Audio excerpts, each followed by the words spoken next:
In the previous class, we have discussed regarding the different zones of pollution in the stream when we are going to discharge the wastewater to the receiving water body or the stream. That how the DO is going to vary, that we have seen in the previous class. Now in today's class, also again we are going to discuss regarding the oxygen sag analysis, or we are going to discuss regarding oxygen deficit curve, how the deoxygenation reoxygenation is going to affect in the oxygen sag curve. Right now we will discuss regarding the oxygen sag analysis or the oxygen deficit. Okay, now what is this saturation DO? Saturation DO is nothing but the 100% of DO which is there in the water body. Right now, when we are going to discharge the wastewater to the receiving wastewater, this receiving body, this is receiving water body, right?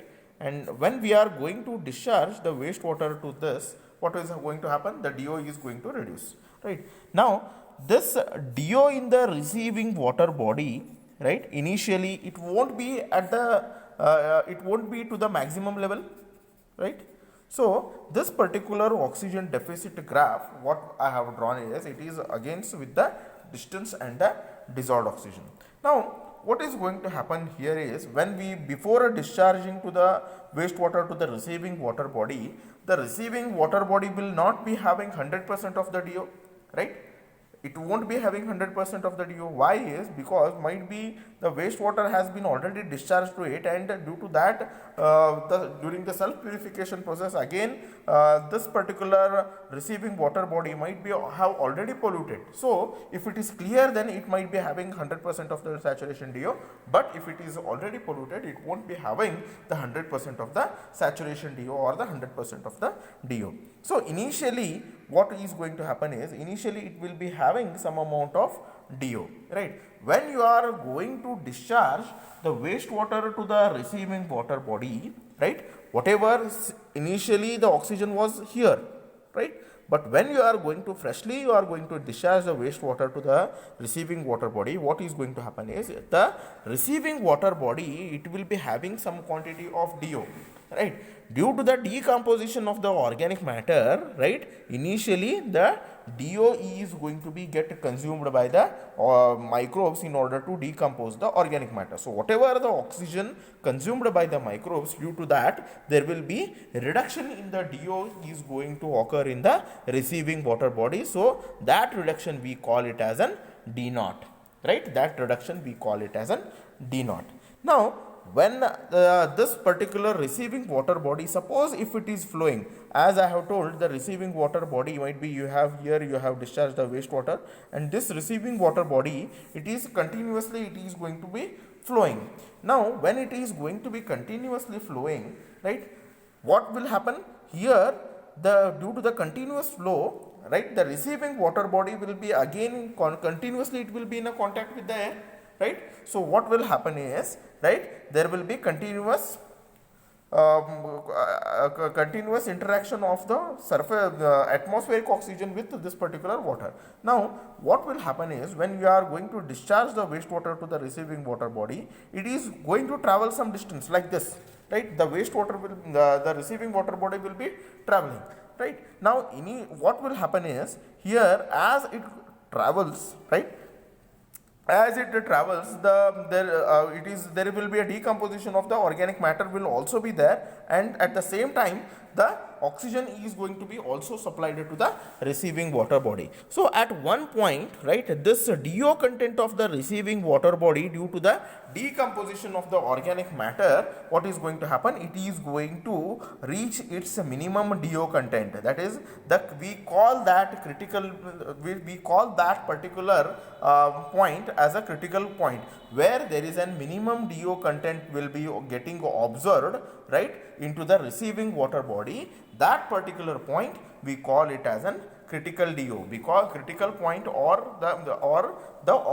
we give it as an oxygen deficit. We give a term the oxygen deficit, where the minimum quantity of DO will be found. We call it as an critical point. We call this particular point as an critical point where the minimum oxygen will be there in the receiving water body. Now as it is going to, again it is going to travel further, again there will be the oxygen will be supplied, and again due to the process of photosynthesis, due to all these factors, again what will happen, as it travels some distance, again the receiving water body, again slowly it is going to occupy its, or it is going to absorb the DO content to it, and it is going to reach the reach to the higher levels, right? So now what is this XC? XC is nothing but the distance at which the critical oxygen deficit has been found, right? That is nothing but we call it as an XC, and DC is nothing but the critical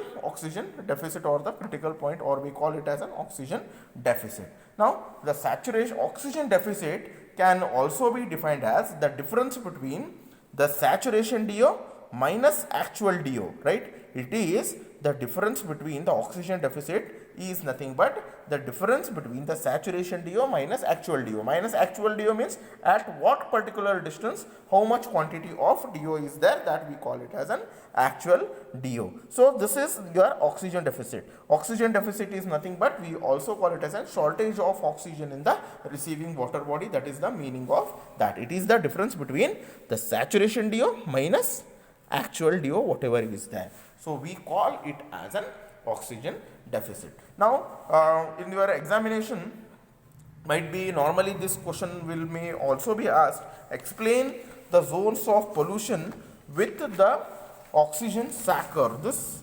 particular diagram, along with this you may need to explain this particular graph also, right? Now this particular graph and this both are important, right? And sometimes they may ask you explain oxygen sac curve with the deoxygenation and reoxygenation curve also they may ask. In that case you need to explain the oxygen sac curve, or you need to explain the oxygen deficit with this particular diagram. With the help of deoxygenation and reoxygenation curve, they may ask in the main exam. So again this particular question is also very very important. Again this and this are completely, it is related with each other. It is not that it is separate and it is separate, both are same only, but here we will be explaining what is a deoxygenation and what is reoxygenation. Okay, now we will explain what is a deoxygenation curve or deoxygen curve. Now when you are going to discharge the wastewater to the receiving water body, right, what will happen, there will be continuous decrement in the deoxygen, or the removal of oxygen will be there. The DO content of this receiving body will be continuously, it will be it is going to be get reduced. But when it is associated with the current, and again the atmospheric air is going to enter into this particular receiving water body, again due to the photosynthesis, again there will be continuous increment will be there in the receiving water body, that we call it as an reoxygenation. Deoxygenation curve is nothing but the decrement in the oxygen of the receiving water body, and reoxygenation is nothing but the increment in the oxygen of the receiving water body. This receiving water reoxygenation, why it is going to happen? Due to the flow of current and due to the photosynthesis and due to the other factor, it is going to have the reoxygenation, and due to the decomposition of the organic particle, organic elements, what is going to happen? The deoxygenation will be there. In the deoxygenation, continuous reduction of oxygen, and in the reoxygenation, increment of oxygen is going to occur, right? So these are the two things which are go simultaneously hand in hand, right? When the deoxygenation and the reoxygenation curve, it is going to meet at a particular point, then it is going to we call it as a critical point, or we call it as an oxygen deficit. It is going to create the oxygen deficit, since when the deoxygenation and reoxygenation curve meet at a one particular point, that point we call it as the critical point. And when it is going to reach, right, what is going to happen? The oxygen deficit, critical oxygen deficit is going to observe. Critical oxygen deficit is nothing but the minimum level of oxygen which is there in the receiving water body. Okay, now when this since the rate of reoxygenation is much more higher than rate of deoxygenation, again what will happen, again the decreased oxygen level whatever was there in the receiving water body, since reoxygenation rate is much more greater than the deoxygenation rate, what is going to happen, again it is going to achieve the highest amount of DO in the stream. Okay, so thus again here when you are going to discharge the wastewater, the DO content in the receiving water body is continuously it is going to reduce, and since the reoxygenation curve is much more greater than the reoxygenation rate, what is going to happen, again it is going to occupy the saturation DO or the maximum DO in the receiving water body. So this thing you need to explain in the main exam when you are you will be asked with the explain the oxygen sac curve with the deoxygenation and the reoxygenation, they are going to ask you. Okay, so this is regarding the deoxygenation and the reoxygenation curve. Now let us discuss, right, let us discuss the Stater-Phelps equation. This particular equation sometimes they may ask the derivation also, but this derivation is well simplified here in this particular, for your syllabus it is well simplified. You need to you may be asked with explain a Stater-Phelps equation, that may be asked, or derive Stater-Phelps equation, that may be asked in your main exam.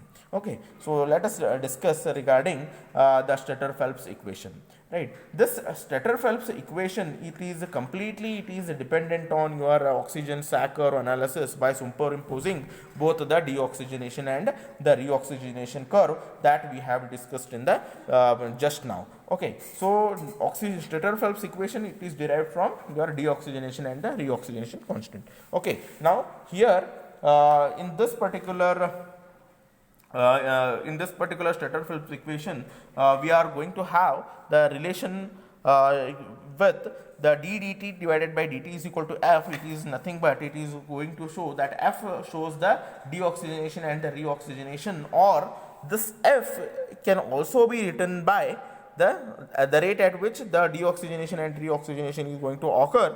Right, it is going to written by k dash lt minus r dash dt, where k dash is nothing but the BOD reaction rate constant. Okay, where k dash is BOD reaction constant, right, or deoxygenation constant to the base E. Okay, and r dash is k is nothing but the deoxygenation constant, and r dash is nothing but the r dash is your reoxygenation constant to the base E. Right, and this small t, it represents the time in days. As I have told, when the wastewater is going to travel from one point to the other point in the your self cleansing process, right, what will happen, it is going to travel some distance. In order to travel some distance, it requires some days, right. So that t is nothing but the time in days. Okay, now dt is nothing but the DO deficit at any time t. This dt is nothing but the DO deficit at any time t. DO deficit is nothing but the reduction in the oxygen at a given time. Right, this is dt. Now what is LT? Amount of first stage BOD remaining in the sample at any time t.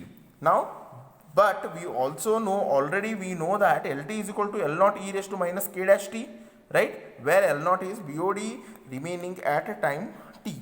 Okay, now what we are going to do over here, we are going to apply this LT, right, we are going to substitute this LT by this particular value. So what we are going to get from replacing this LT is equal to L naught e raised to minus kt. Now where LT is over here, so we are going to get k dash L naught e raised to minus k dash t minus r dash dt. Right, here what is here now what we are going to do is, we are going to take this r dash dt towards this side, and we are going to remain with k dash L naught e raised to minus k dash t. We are going to take r dash dt over here, and we are going to get this. Then we are going to have, right, here after simplifying it, we are going to get, right, after simplifying it, we are going to get as dt is equal to k dash L naught divided by r dash minus k dash e raised to minus k dash t minus e raised to minus r dash t. Okay, using the differential equation after solving this, right, standard procedure and the differential equation, we are going to get this particular equation plus d naught e raised to minus rt, we are going to get it. Now if we apply to this, if we apply the base constant to this, then what will happen is we are going to get the answer as k L naught divided by r minus k into 10 raised to minus kt raised to the power minus rt 10 to the power minus minus rt plus d naught into 10 to the power minus rt, we are going to get, where k is nothing but the BOD reaction constant to the base 10, right, r is nothing but the reoxygenation constant, right, and d naught is, right, d naught is initial oxygen deficit. That means initially how much amount of oxygen deficit will be there, that is going to be represented by d naught. Right, now dt is nothing but it is the oxygen deficit at any time t, right, dt is oxygen deficit at any time t and d naught is the oxygen deficit at the time t, right. K and r are nothing but, r is nothing but the reoxygenation constant, k is nothing but the deoxygenation constant. So this particular equation is also going to be important. Someday we may ask you to determine what is the oxygen deficit after 3 days, what is the oxygen deficit after 5 days. So such questions if it is going to come, so you need, in order to have solve those problems, right, you will be requiring this particular formula, right. Now in addition to this, there are some more formulas that you are going to use, right, in order to solve the problem. That will be explained to you, those formulas will be explained to you when we are going to solve the problem. Now let us discuss regarding the dilution into the sea. Okay, now wastewater, how it can be diluted into the sea, or how it can be disposed into sea, that we are going to see. Right, now the wastewater can also be disposed, wastewater can also be, it can be discharged into sea, but if you discharge in a random way or the however way you want, then it is going to create a problem. So there is an procedure how to discharge the wastewater into the sea. If you are going to discharge near to the banks, then it is due to the wind current and due to the current winds, right, which is flowing from the sea. And again, if you are going to discharge at the bank itself, then again this wastewater will be coming over here. And sometimes if you are not going to discharge it to the properly, right, what will happen is again it is going to create the problem to the aquatic life. So there is a proper procedure in order to discharge the wastewater to the sea or the ocean. In what way we should discharge the wastewater to the sea, to the or the ocean, that we are going to see now. Now when you are going to discharge the wastewater to the receiving water body or the ocean or the sea, the wastewater, it should not be discharged near to the bank, right. The wastewater, it should be discharged from 1 to 1.5 kilometer away from the bank, right. If we are going to discharge it at the bank, then it is the oil and all whatever it is there, it is again it is going to be coming over to the beach surfaces. So we should discharge to the wastewater, and again due to the wind current, again if we are going to discharge it to the bank, again it is going to come to the surface itself. Okay, so that is the reason why we should discharge the wastewater 1 to 1.5 kilometer away from the bank, right. Next is the outfall of the wastewater, it should be designed such that it is going to have the proper dilution is going to occur, right. Then minimum depth. Now we cannot discharge the wastewater at the surface, right. We should take the wastewater, right, and we should discharge it minimum 3 to 5 meter from the water surface, right. We cannot discharge it on the water surface. We should take the wastewater minimum 3 to 5 meter below the water surface, minimum depth of 3 to 5 meter we should take, and we should discharge the wastewater. Then the sewage should be deposited only during the low tides, right. We should discharge the wastewater during the low tide, right. If high tide is there, then again whatever the wastewater we have discharged it is going to come near the banks itself. So whenever we are going to discharge wastewater to the receiver or the ocean, right, there should be minimum low current or the low wind should be there.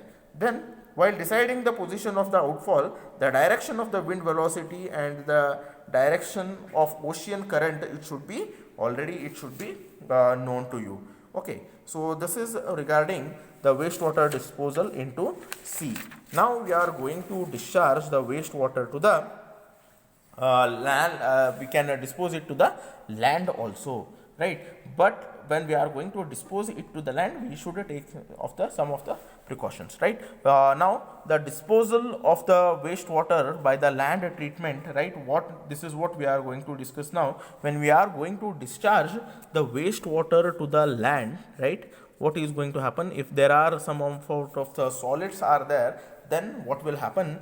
These solids, it is going to be get accumulated or it will be getting deposited into the pores of the soil, and it may clog the water, and ultimately what will happen, the water may not enter into the ground, the root surfaces of the plants where you are going to discharge it, right? So always you should take care that suspended solids, settleable solids, whatever are there, when you are going to discharge to the land surface, all those settleable and suspended particles which are there in the wastewater, it should be removed, or else it is going to have the clogging of the soil pores, and the waters, whatever the rainwater or whatever the precipitation is going to occur, due to this blocking of the soil pores, it will not going to enter the groundwater surface. So whenever you are going to discharge harmful content, your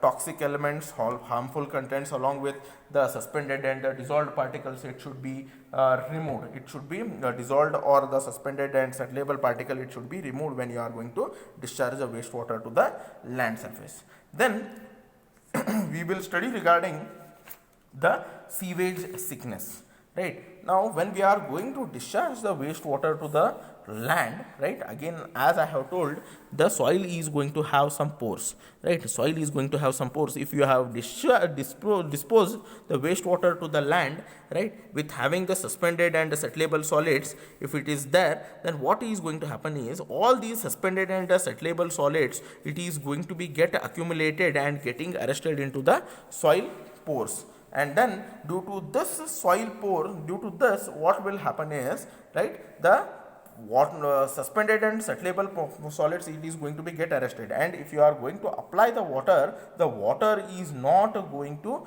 get percolated into the inside the soil. So what will happen, due to this, the pores of the soil is going to get clogged, and which is going to prevent the oxidation and causing the noxious, it is going to cause the smells, and the land is unable to take the sewage load. Okay, now this is known as the sewage sickness, the blocking of the soil pores, which is going to prevent the oxidation, and it is going to create the bad smell to the soil. It is nothing but we call it as the sewage sickness, right? Now what is sewage farming? We are going to there is one more question, what is sewage farming, right? In the sewage farming is nothing but we, in order to have the good crop growth rate, we are going to apply the wastewater to the wastewater to the, in order to have the growth of the plants. For example, some of the vegetables like cabbage and flower and all, we are going to apply the wastewater to that. So what will happen, it is going to have the higher NPK value. The wastewater will be having hydrogen, phosphorus and potassium values. In order to have the good crop growth rate, we are going to apply the wastewater to the some of the vegetables. So what is sewage farming? The sewage farming is nothing but applying the wastewater, right, in order to have the growth of some vegetables, or in order to grow the vegetables, the application of the wastewater to the growth of the, or in order to have the vegetables, with that we call it as a sewage farming. Okay, these questions may be asked for 2 to 4 marks. So what is sewage, define sewage sickness and the sewage farming, right? Sewage sickness is nothing but the blocking of the soil pores, and sewage farming is nothing but by utilizing the wastewater, you are going to have the some vegetation. That is nothing but sewage farming. Now, sewage sickness, in order to prevent sewage sickness, you need to have some of the treatment. You need to have the pre-treatment. You need to have the BOD load should be reduced up to 30%. Then the provision of the extra land you need to do in order to have this. Then under drainage of soil should be properly done. Then rotation of the crops should be carried out. Then the proper choice of the land chosen for having this, it should have the high permeability, right? Wherever you want to dispose the water, dispose the wastewater, it should have the high permeability and all, and the clayey soil you should be avoided, right? You should avoid it. Okay, so all these things that we have studied in today's class, we have studied regarding, see, what is sewage sickness, what is sewage farming, now what is how the wastewater can be disposed into sea. Then we have studied Stater-Phelps equation. Then along with that we have discussed oxygen sac curve, right, in detail, along with the deoxygenation and reoxygenation. Whatever the points that we have discussed in today's class, it is going to be very, very important as far as your examinations are concerned, right? All these points are very, very important. Now in the next class we are going to solve some of the problems on your oxygen deficit, that we are going to see in the next class, along with some of the equations. Before going to solve the problem, we are going to see some of the equations in order to solve those problems. Okay, thank you.